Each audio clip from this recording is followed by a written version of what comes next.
Hello guys, বন্ধু আবার একটা নতুন ব্লগ নিয়ে চলে আসলাম আপনাদের সামনে।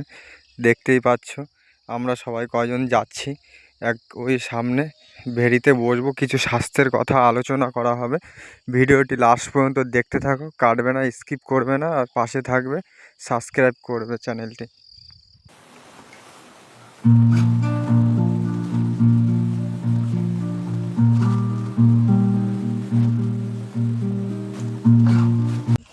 ধর্ম সম্পর্কে দু একটি কথা জানাতে চাই বা বলতে চাই। যেমন ধর্ম কি? ধর্ম হচ্ছে ধরা। আমার নিজের জ্ঞান থেকে আমি বুঝি, বই পুস্তক লোকের কাছ থেকে যে শুনেছি জানি, ধর্ম অর্থাৎ ধরে রাখা। যা কিছু ধরবে সেটাই ধর্ম। অর্থাৎ আধ্যাত্মিক জগতের ঠাকুরকে ধরে রাখাটাই হচ্ছে ধর্ম।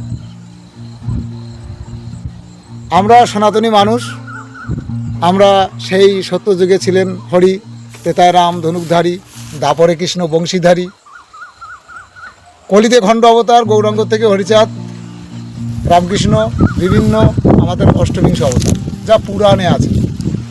আজকে আমি এই যে ক্ষুদ্র কথাটুকু আপনাদের কাছে বলছি, কেন বলছি? যতটুকু জানি ততটুকু বলার চেষ্টা করি। আজকে একটা গল্প বলি, দিনহীন কাঙাল অশ্বিনীর গল্প বলি, মতুয়া ধর্মের অশ্বিনীর গল্প বলি। পরে আর একটা বলবি, বলো।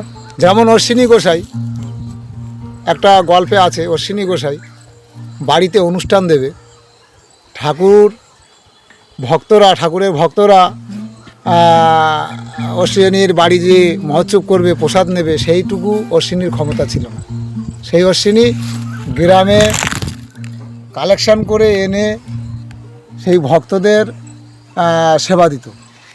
এই ছিল সেই কাঙাল অশ্বিনী। তাই দিনহীন কাঙাল অশ্বিনী বলে তাকে প্রচার করা হতো। তিনি এমন ভক্ত ছিলেন যে ঠাকুর ছাড়া কিছুই জানতেন না।